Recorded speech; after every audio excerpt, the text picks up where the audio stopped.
कोशिश करेगा। जब वो वापस आने की कोशिश करेगा, तो वो वाटर के मॉलिक्यूल को साइटोप्लाज्म के अंदर या वैक्यूल के अंदर जो मौजूद है, उनको स्क्वीज़ करने की कोशिश करेगा, ताकि वो वाटर के मॉलिक्यूल बाहर चले जाएँ।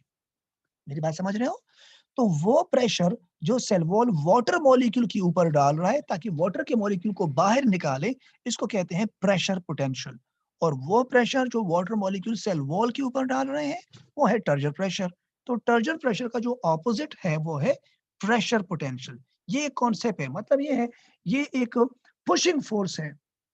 ये एक पुशिंग फोर्स है। ये सेल वॉल प्रेशर डाल रहा है किसके ऊपर? वाटर मॉलिक्यूल के ऊपर कि उनको बाहर निकाले। बेटा ये कॉन्सेप्ट समझ में आ रहा है आप लोगों को? आइडिया गेट कर रहे हो? Yes sir. ठीक है। तो अब इसको डिटेल में समझने के लिए बहुत कंसंट्रेशन से आपको मेरे इस वीडियो को जो रिकॉर्डेड लेक्चर है उसको सुनना पड़ेगा। And just stay with me for a few seconds. मैं खुद भी आपके साथ कनेक्टेड हूँ, तो कोई चीज़ समझ में ना आए तो प्लीज़ मुझे ज़रूर पूछिएगा। Just just for a few seconds please.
Yes, beta. So now please stay with me and I'm going to start the recording.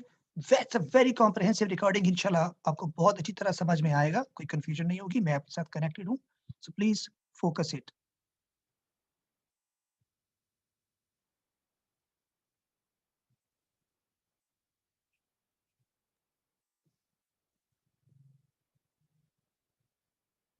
Pressure potential. बेटा प्रेशर पोटेंशियल का मतलब ये है, सपोज करें ये है हमारे पास एक प्लांट सेल। पहली बात तो ये याद रखो कि प्रेशर पोटेंशियल का ताल्लुक जो है ना प्लांट सेल के साथ होगा। This term applies only to plant cell, not animal cell. और ये है इसका सेल वॉल।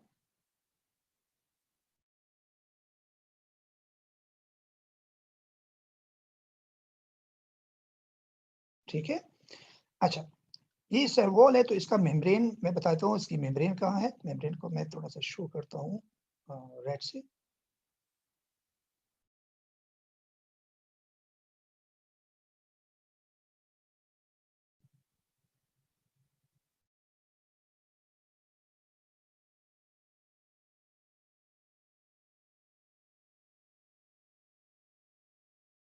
और ऑफ कोर्स इस वक्त मेम्ब्रेन जो है उसके ऊपर बहुत ज़्यादा प्रेशर पड़ रहा है। किस चीज़ की वजह से? क्योंकि इसके अंदर एक आपको पता है सैक वैक्यूल है बड़ा। ये इसका वैक्यूल है, टोनोप्लास्ट है। और जनाब यहाँ हमारे पास जो है वो है cytoplasm.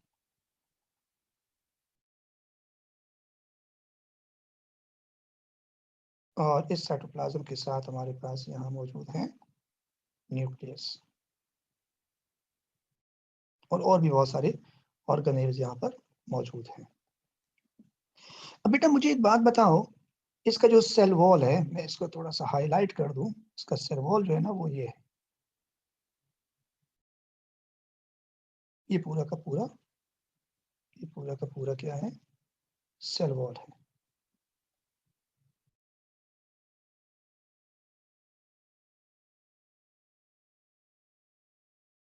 This is the cell wall, ठीक है। अच्छा, अब ये जो रेड वाली लाइन मैंने लगाई है इनर मोस्ट, ये प्लाज्मा मेम्ब्रेन है। आई मीन ये वाली अगर आप देखें,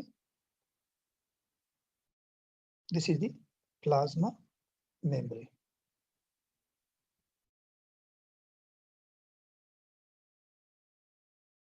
और ये पूरा का पूरा ये सेल वॉल है, इसको मैंने शेड किया है। ऑफ कोर्स ये है हमारे पास साइटोप्लाज्म, ये है हमारे पास न्यूक्लियस, और ये है वैक्यूल। अब मैं आपसे कुछ बातें पूछूंगा बेटा, क्या लगता है आपको ये सेल इस वक्त टर्जिड लग रहा है या प्लाज्मोलाइज लग रहा है? सेल श्रिंक हुआ है या सेल टर्जिड है? Turgid. टर्जिड है, शाबाश। अब मेरे साथ रहो, मैं आपको बहुत इंपॉर्टेंट बात बताने जा रहा हूँ।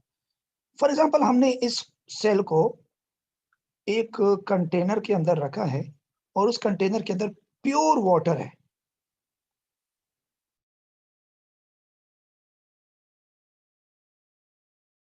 ठीक है, ये पानी के मॉलिक्यूल्स है। अब ये वाटर फर्दर क्या कर रहे हैं, अंदर जाने की कोशिश कर रहे हैं, वैक्यूल में भी और साइटोप्लाज्म में भी। सही सी बात है, ये स्टोरेज होते हैं।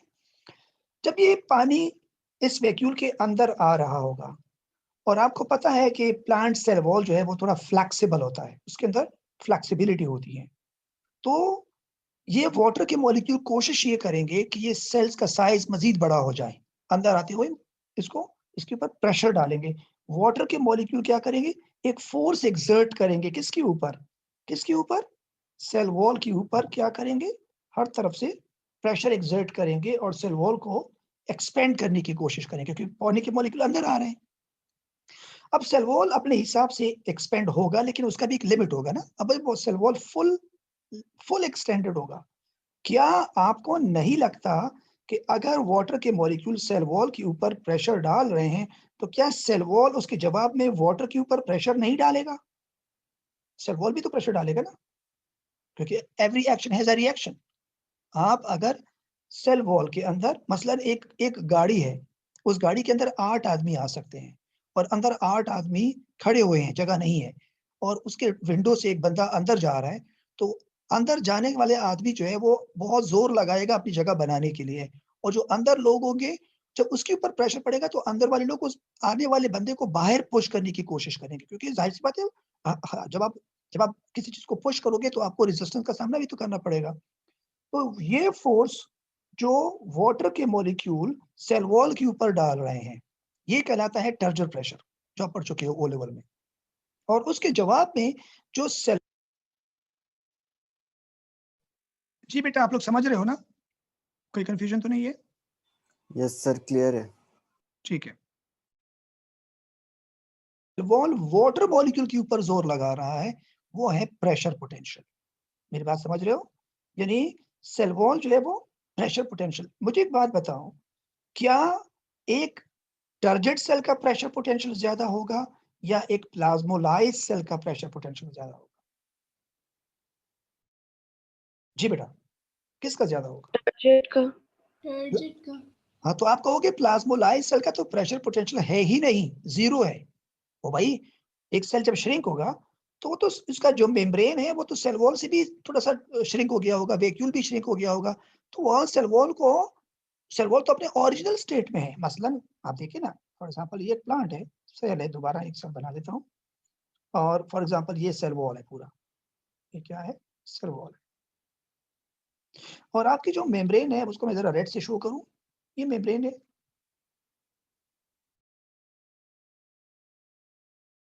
ये मेम्ब्रेन है, और ये वैक्यूल है। तो पता है यहाँ सेल वॉल प्रेशर क्यों लगाएगा, वो तो ऑलरेडी मेम्ब्रेन से दूर है, वाटर तो यहाँ इतना कम है, मामूली सा, तो यहाँ तो प्रेशर ही नहीं है। तो टर्जर प्रेशर का जो प्रेशर पोटेंशियल है वो बहुत ज्यादा होगा। अब एक बात बताओ बेटा, आपके ख्याल में अगर मैं इस सेल को यहाँ से निकालूं और एक ड्राई एनवायरनमेंट के अंदर एक टेबल के ऊपर इसको रखूं, सरफेस के ऊपर रखूं, क्या रिजल्ट आएगा आपको? अगर मैं इस सेल को पानी से निकालूं और यहाँ रखूं, तो आपको क्या नजर आएगा? क्या होगा? पानी बाहर आएगा सेल से या नहीं आएगा? जी, आएगा। पानी क्यों आएगा? इसलिए क्योंकि पानी यहाँ पर भी कोशिश कर रहा था कि बाहर आ जाए। देखो ये एरो देखिए, जो उल्टा वाला एरो मैंने बनाया है ब्लू वाला, उसको देखिए। यहाँ पर भी वो कोशिश कर रहा था सेल वॉल कि क्या करें, स्क्वीज़ करें और वाटर को बाहर फेंकें। लेकिन वाटर बाहर क्यों नहीं आ रहा था? क्योंकि बाहर जो पानी की फ्री वाटर मॉलिक्यूल है, वो भी तो ज़ोर लगा रहे थे, इनको बाहर आने से रोक रहे थे। तो जब सराउंडिंग में आपके पास पानी के मॉलिक्यूल बहुत सारे पड़े हो, ये कैसे मुमकिन है कि आप वाटर बाहर आए? हाँ, लेकिन जब आपने वाटर से बाहर निकाला तो अब सराउंडिंग फोर्स खत्म हो गया और वाटर के मॉलिक्यूल बाहर आना शुरू कर दिया। ये कहलाता है प्रेशर पोटेंशियल। मैं एक मिसाल यूँ दूँगा, जैसे कि आपके पास एक फ़ोम है। फ़ोम जानते हो ना, एक स्पंज जो होता है, उसको हमने पानी में रखा और जब इसको पानी से बाहर निकाला तो वो बहुत भारी हो जाता है, क्योंकि वो पानी एब्ज़ॉर्ब कर लेता है। अब उसको अगर आप वैसे किसी टेबल के ऊपर रख दोगे तो उससे हल्का-हल्का पानी एक-एक ड्रॉप कहीं जाके गिरेगा। लेकिन अगर आप उसको हाथ में पकड़ के उसको स्क्वीज़ करें, तो पानी की फ्लो बहुत ज़्यादा तेज़ तेज़ हो जाएगी। तो क्यों? क्योंकि आपने इसके ऊपर प्रेशर अप्लाई किया। अब ये जो हमारे हाथ का ज़ोर लगाना है, स्क्वीज़ करना है, ये काम प्लांट सेल में उसका सेल वॉल करता है। सेल वॉल जब वापस अपने ओरिजिनल शेप में आता है, तो वो पानी के मॉलिक्यूल को स्क्वीज़ करेंगे और बाहर आएँगे। जी, बिल्कुल, बिल्कुल नबील सही कह रहे हो। इस सिर्फ़ प्लांट सेल की बात कहानी हो रही है, एनिमल में नहीं होगा ये। तो सेल वॉल की वज़ह से होता है। तो जिस तरह आपने कहा ना कि मैंने फ़ोम के ऊपर प्रेशर लगाया हाथ से, तो बिल्कुल इसी तरह सेल वॉल जो है, उस वक़्त सेल वॉल हर वक़्त कोशिश करता है कि वो अपने ओरिजिनल शेप में रहे। तो जब प्लांट फुली टर्गेट होता है, उस वक़्त सेल वॉल अपने ओरिजिनल शेप में नहीं होता, बल्कि ओरिजिनल शेल से ज़्यादा एक्सपेंड हुआ होता है। और वो वापस आना चाहता है, लेकिन वापस इसलिए नहीं आता क्योंकि सराउंडिंग में अगर डाइल्यूट सॉल्यूशन हो, पानी बाहर भी ज़्यादा हो, तो वो नहीं आ सकता। अगरचे उसका प्रेशर पोटेंशियल बहुत ज़्यादा होगा, लेकिन इसके बावजूद वो वाटर बाहर नहीं रिलीज़ कर सकता। जो ही आप सराउंडिंग में पानी कम कर देंगे, तो प्रेशर पोटेंशियल की वजह से वो वाटर लूज़ करता है। तो मैं ये कहूँगा कि प्लांट सेल के अंदर जो वाटर कोई प्लांट सेल अगर वाटर लूज़ करता है, तो इसी वजह से लूज़ करता है कि वो उसका जो प्रेशर पोटेंशियल होता है सेल वॉल का, वो अच्छा खासा होता है। एनिमल सेल के अंदर अगर आप देखें तो एक्सोस्मोसिस जो होता है, पानी का बाहर आना, इतना फास्ट नहीं होता as compared to plant cell and this is because of the pressure potential. तो एक बात याद रखो, प्रेशर पोटेंशियल मैं यहाँ लिख देता हूँ, pressure potential can never B 0, can never B 0. It is always remain positive. क्यों पॉजिटिव? क्योंकि ये पुलिंग फोर्स नहीं है, ये पुशिंग फोर्स है। आपने जो जितने पढ़ा था वाटर मॉलिक्यूल का, उसकी जो टेंडेंसी थी वो ज़्यादातर, अगर एक जगह उसकी टेंडेंसी कम है और एक जगह ज़्यादा है, तो वो उसके फ्लो की वजह से आता था। देखो 2 फोर्सेस होती है, एक होती है पुलिंग फोर्स, एक होता है पुशिंग फोर्स। अगर आप किसी चीज़ को पुश कर रहे हैं, ज़ोर लगा के धक्का दे रहे हैं, तो ये आपका पॉजिटिव फोर्स होता है और अगर आप किसी चीज़ को पकड़ के अपनी तरफ खींचते हैं, तो ये नेगेटिव फोर्स कहलाता है। बात ये है कि हमारे पास जो प्रेशर पोटेंशियल है, उसका साइन होता है साइ पी और ये हमेशा पॉजिटिव होता है। बेटा, मैं आपसे एक सवाल कर रहा हूँ, पूरी दुनिया में सिर्फ एक जगह ऐसी है, आई मीन दुनिया में कह रहा हूँ, सॉरी, मतलब हमारे पास सिर्फ एक एग्ज़ाम्पल ऐसी है कि जिसमें जो हमारा प्रेशर पोटेंशियल होता है वो नेगेटिव होता है। बता सकते हैं कहाँ है नेगेटिव? प्रेशर पोटेंशियल कहाँ नेगेटिव हो सकता है? कौन-सी ऐसी एग्ज़ाम्पल है? कौन-सी ऐसी कंडीशन है?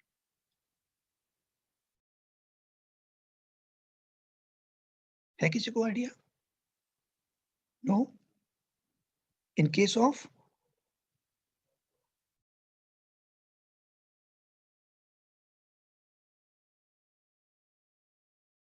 Transpiration pull. जब प्लांट ट्रांसपायर करता है और ऊपर से वाटर लॉस होते हैं,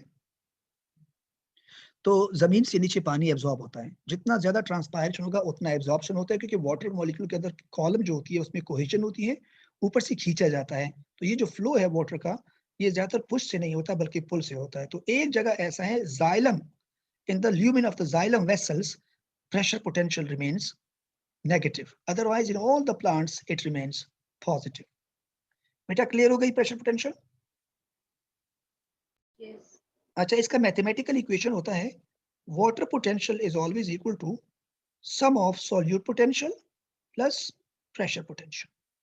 सम ऑफ सॉल्यूट पोटेंशियल एंड इन दोनों का जो सम होता है वो वाटर पोटेंशियल के बराबर होता है. अगर एक प्लांट है उसके अंदर जो सॉल्यूशन है वो बहुत ज्यादा कॉन्सेंट्रेटेड है, और वो कितना कॉन्सेंट्रेटेड है, वो है फॉर एग्जांपल -10 किलो पास्कल. ये सॉल्यूट पोटेंशियल है, ठीक है.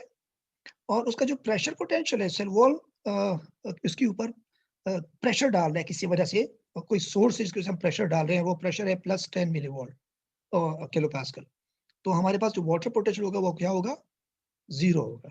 अब 0 तो प्योर वाटर का होता है, ये प्योर तो नहीं है, इसमें तो सॉल्यूशन है. असल में वाटर पोटेंशियल प्योरिटी को नहीं कहते कि पानी प्योर है या इम्प्योर है. वाटर पोटेंशियल कहते हैं वाटर मॉलिक्यूल की मूवमेंट को.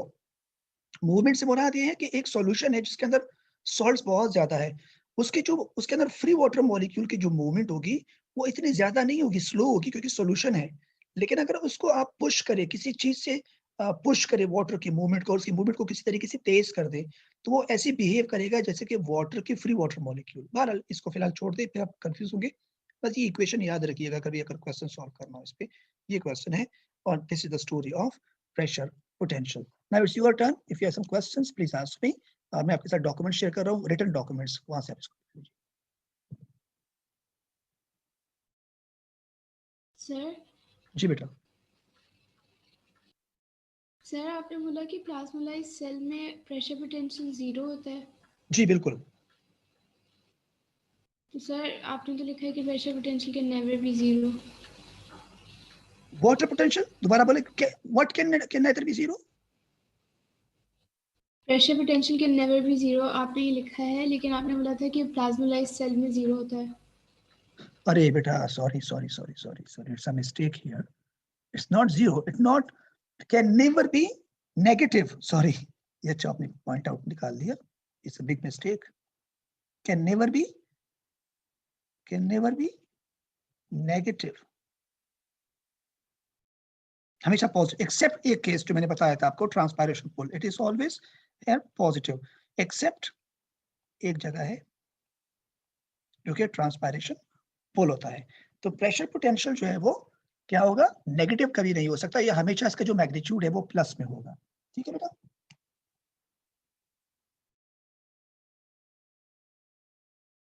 Got it? Sir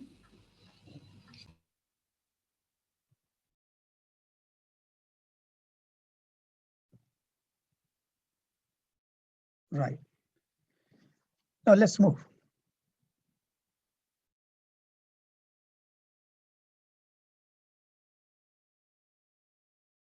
Here's the pressure potential. Pressure potential is only concerned with plant cells because it is the pressure exerted by the cell wall on the water contents of the protoplasm in a turgid cell. Right. The higher the turgidity of a plant cell, the higher will be its pressure potential. A plasmolysed plant cell does not exert any pressure on the water contents. It means that plasmolysed plant cell has therefore zero pressure potential. In such plasmolysed cell, water potential and solute potential gets equal. कैसे? Since the pressure potential is pushing force to water molecule, therefore its magnitude is always positive. The only case where pressure potential remains negative is the xylem vessel, as I told you. Xylem vessel.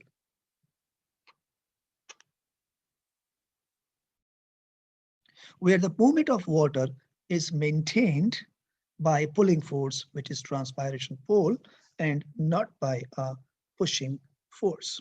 You can see the equation here. अगर किसी भी solution का pressure potential 0 हो, यानी target वो है plasmolyse cell है, तो प्लाज्मोलाइज सेल्स का वाटर पोटेंशियल और सॉल्यूट पोटेंशियल बराबर होता है. बेटा गॉट इट? कोई कंफ्यूजन? प्लीज एक्नॉलेज कीजिएगा. No, sir, can't. No, sir. Okay. Let's move to the last topic now, and that is the bulk transport. Bulk transport क्या होता है, ये मैं आपके साथ अभी थोड़ा डिस्कस करना चाह रहा हूँ. बल्क ट्रांसपोर्ट का मतलब क्या है? बल्क ट्रांसपोर्ट क्या चीज है, चलिए यही से पढ़ लेते हैं पहले.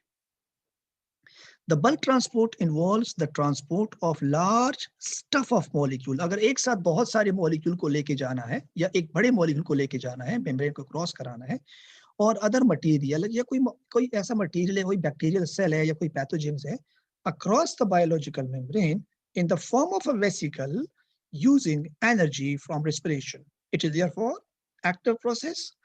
बल्क ट्रांसपोर्ट जो है बेटा, ये बल्क तो आप जानते हैं इंग्लिश का वर्ड है स्टफ, बहुत सारी चीज एक साथ, बल्क.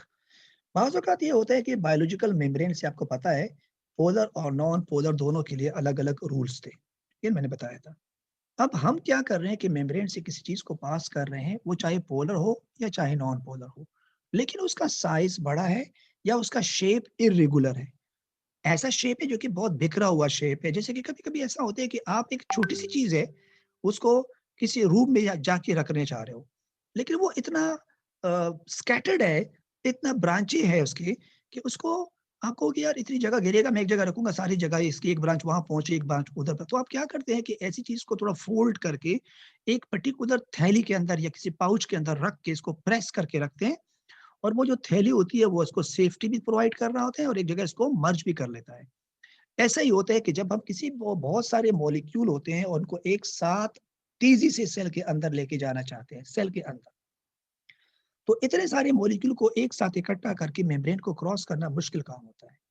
जब मुश्किल काम होगा तो आप कहते हैं यार क्या करूं, तो आप करते ये हैं कि प्लाज्मा मेम्ब्रेन से एक छोटा सा वैक्यूल निकाल लेते हो. प्लाज्मा मेम्ब्रेन से एक छोटा सा वैक्यूल निकाल लेते हो, और वो जो वैक्यूल होगा, जो कि इसको हम वेसिकल का नाम देते हैं, वेसिकल भी एक मेम्ब्रेन से बना होता है. और जाहिर सी बात है, वेसिकल का मेम्ब्रेन और प्लाज्मा मेम्ब्रेन तो दोनों मेम्ब्रेन है, तो एक मेम्ब्रेन को दूसरे मेम्ब्रेन में मर्ज करना बहुत आसान काम होता है. इसलिए मैं आपको डायग्राम दिखा देता हूँ, शायद आप इससे अच्छी तरह समझ जाएंगे. ये डायग्राम देखिएगा प्लीज.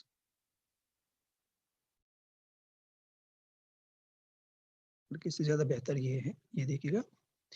ये एक तरह का एंडोसाइटोसिस का प्रोसेस है. ये प्लाज्मा मेम्ब्रेन है. ये क्या है? प्लाज्मा मेम्ब्रेन है, और ये कोई बैक्टीरिया है जिसको अंदर लेके जाना है. अभी इतना बड़ा मॉलिक्यूल है, ये प्लाज्मा को तो क्रॉस ही नहीं कर सकता, मुमकिन ही नहीं है.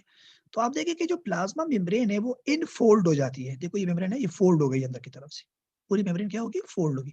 और ये फोल्डिंग जो है ये Aahista Aahista deeper and deeper होती जाएगी. यहाँ की इसके दोनों किनारे जुड़ जाते हैं, और जब दोनों किनारे जुड़ जाएंगे तो ये वेसिकल पूरा का पूरा अंदर आ जाएगा, बैक्टीरिया को अंदर लेके आ जाएगा. इससे ज्यादा बेहतर अगर मैं दिखाऊं डायग्राम, तो ज्यादा ये ज्यादा बेहतर है, क्योंकि इसमें फॉस्फोलिपिड के मॉलिक्यूल दिखाए हैं. ये देखिएगा. अच्छा, यहाँ क्या हो रहा है कि बेसिकली ये एक वेसिकल है, और इस वक्त हम इन मॉलिक्यूल्स को जो अंदर है इसको बाहर ले जाना चाह रहे हैं. एक समझो सिक्रीशन है, सेल जो है वो सिक्रीट करना चाह रहे हैं. और ये देखो एक बहुत सारे मॉलिक्यूल को इन्होंने पहले एक वेसिकल के अंदर बंद किया है. ये वेसिकल गोल्जी बॉडी से भी बड़ा हो सकता है या एंडोप्लाज्मिक रेटिकुलम से भी बड़ा ऑफ हो सकता है, जबकि आप पहले चैप्टर 1 में पढ़ चुके थे. पहला काम ये होता है कि ये वेसिकल जो है ना, ये आके इस मेम्ब्रेन के साथ फ्यूज होगा. अच्छा, जब ये मेम्ब्रेन के साथ फ्यूज होगा तो कैसे फ्यूज होगा? देखो ये वाला जो इसका जो बाहर वाला मेम्ब्रेन है वो ओरिजिनल मेम्ब्रेन के, जाहिर सी बात है, पहले उसके अंदर मेम्ब्रेन से टकराएगा. जब ये बाहर जाएगा तो इसकी ये मेम्ब्रेन इससे टकराएगी, और जब ये इनके साथ टकराएगी तो इनका टकराने वाला हिस्सा वो क्या हो जाएगा? डिसॉल्व हो जाएगा. इसका ये मेम्ब्रेन, इसका जहां मैं कर्सर रख रहा हूँ, ये वाला मेम्ब्रेन अगर यहाँ जुड़ जाता है, और ये वाला मेम्ब्रेन यहाँ जुड़ जाता है, और ये जो कॉमन एरिया होगा बीच में दोनों का, ये डिसॉल्व हो जाएगा. तो वो यही नजर आ रही है. देखो ये मेम्ब्रेन जो है पूरा, ये इसका यहाँ से लेके यहाँ तक पार्ट है पूरा, और ये वाला जो इसका ऊपर वाला पार्ट था वो कहाँ गया? वो इसी के अंदर है, लेकिन चूंकि इसका सरफेस एरिया बढ़ गया तो वो इसके अंदर मर्ज हुआ, क्योंकि इसने बना दिया. उसके बाद क्या होगा? ये वाला मेम्ब्रेन ऊपर वाले मेम्ब्रेन में मर्ज हो जाता है, और ये वेसिकल, मतलब ये मेम्ब्रेन खुलेगा दोनों तरफ से, तो ये ऊपर की तरफ मूव करेंगे और ये सारे जो पार्टिकल्स है ये ऊपर की तरफ रिलीज होंगे. मैं कोशिश करता हूँ आपके साथ स्क्रीन शेयर करता हूँ. अगर मेरे पास इसकी कोई वीडियो होगी तो वो आप देखेंगे तो उससे ज्यादा आसानी से आपको चीजें समझ आएगी. So give me a few seconds please, मैं चेक कर लेता हूँ अगर मेरे पास इसके अंदर कोई वीडियो है तो बड़ा अच्छा हो जाएगा।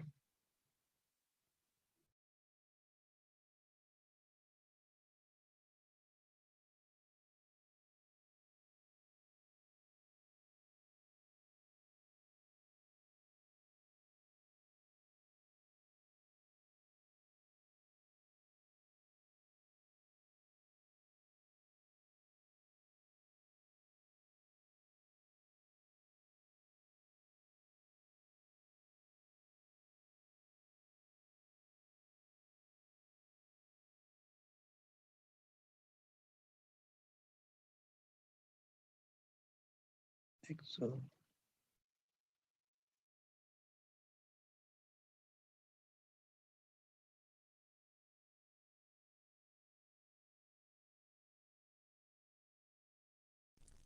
their membranes merge, and the vesicle releases its contents for modification. As the molecules leave the Golgi apparatus, they are again packaged in a vesicle, which moves to the plasma membrane. As membranes merge again, the contents leave the cell without actually crossing the plasma membrane.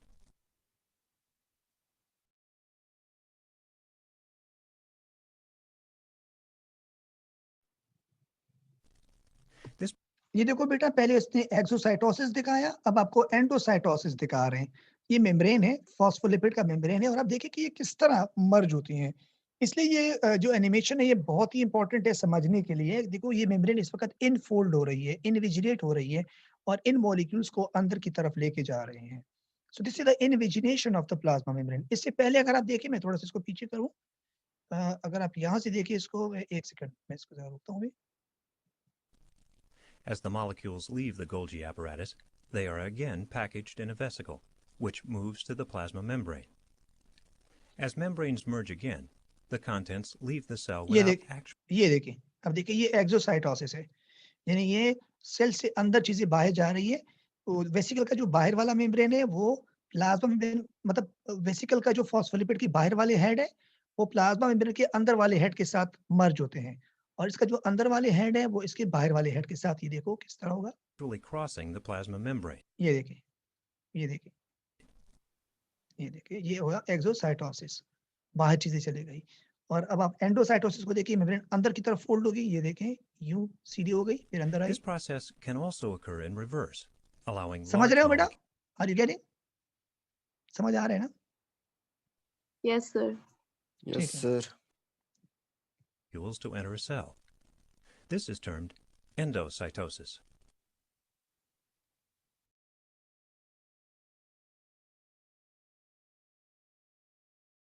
This is a cell that secretes large molecules that are unable to pass through the lipid Golgi apparatus. They are again packaged in a vesicle, which moves to the plasma membrane. As membranes merge again, the contents leave the cell without actually crossing the plasma membrane. बेटा ये देखिएगा, मैं ये बताना चाह रहा था आपको, ये देखिए किस तरह वेसिकल्स मर्ज हो रहे हैं। ये बड़ा इंपॉर्टेंट था कि आप इसका मैकेनिज्म समझ लें। मैं इसको थोड़ा सा स्लो चलाता हूँ। देखिए ये, अगर ये छोटी विंडो देखिए, छोटी विंडो में तो ये देखिए ये आया। पहले इसका देखो, पहले इसका कौन सा मेम्ब्रेन मर्ज हो रहा है? बाहर वाला। इसका बाहर वाला और बाहर वाले मेम्ब्रेन का अंदर वाला फॉस्फोलिपिड लेयर, ये देखिए टच हुआ, ये देखिए। और अब ये जो इसके अंदर वाला है वो उसके बाहर वाले में मर्ज होगा, देखिए।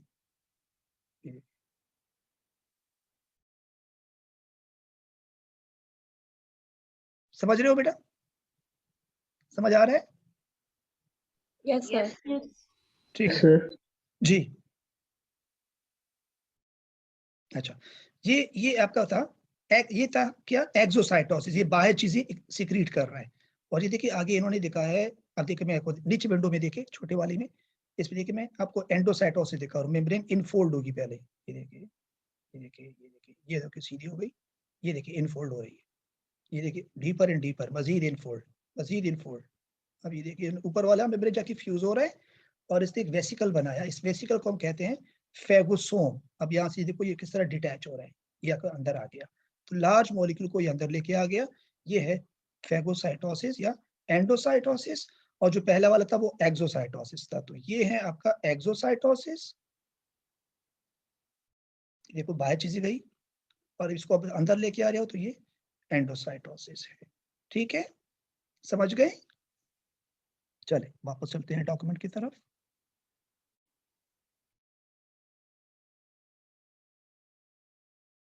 तो ये देखिएगा, ये आपका वो डायग्राम है जो अभी आपने देखा कि वो किस तरह मर्ज होते हैं। तो इसका अंदर वाला मेम्ब्रेन इसमें मर्ज होता है, फिर ये वाला इसमें मर्ज होता है, तो ये वेसिकल्स बाहर जाएंगे, सीक्रेट हो जाएंगे, रिलीज हो जाएंगे, और वहां जो आपने देखा था वहां पे अंदर आ चुके थे पार्टिकल। तो ये है एक्सोसाइटोसिस का प्रोसेस और एंडोसाइटोसिस। अब इसको थोड़ा पढ़ लेते हैं।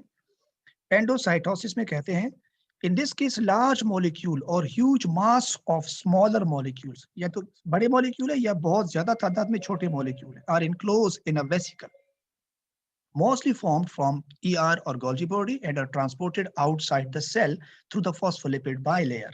याद रखिएगा ये प्रोसेस एक्टिव है, इसमें एनर्जी खर्च होगी। The vesicle is comparatively smaller structures enclosing mass of substances to be exported in the compact form. Since the process is using energy, therefore the vesicles are facilitated to merge its all phospholipid bilayer in the biological cell membrane of cell, releasing the contents outside the cell. तो ये मैंने आपको diagram अभी दिखाया था, ये exocytosis है। अच्छा, एंडोसाइटोसिस में क्या होगा? It involves the import of large molecule और material outside the cell into the cytoplasm of the cell in the form of vesicle. The vesicles are formed from the phospholipid bilayer. The plasma membrane is enfolded to enclose the contents in the form of a vacuole called phagosome.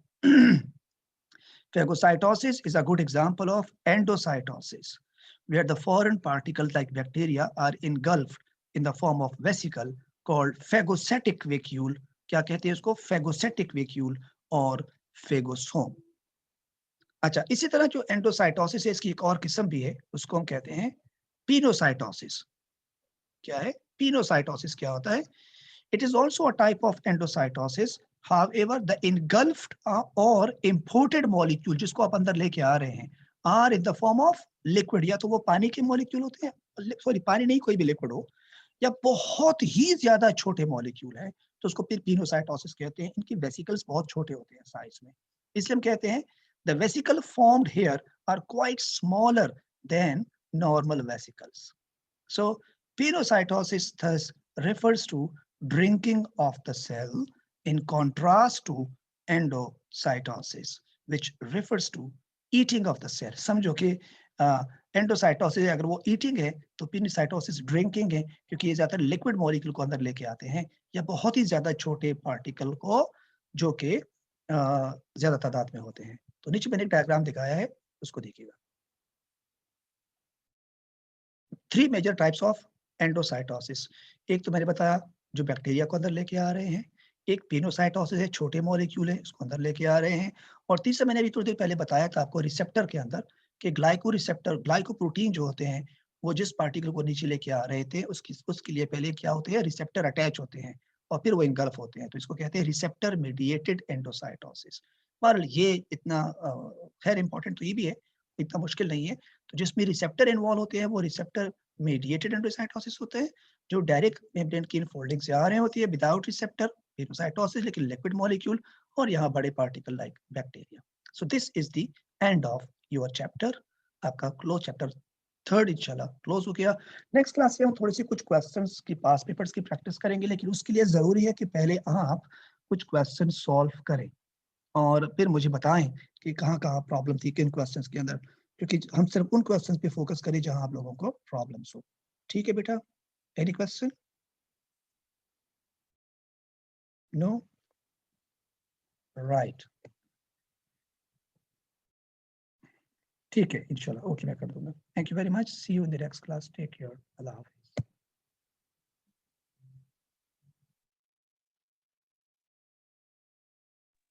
जी बेटा, so this was the topic which we have discovered, and finally we have closed the chapter of biological membrane. आपका जो biological membrane का chapter है वो close हो गया है। Now you have closed 3 chapters: cell structure and microscopy, biological molecules and biological membranes.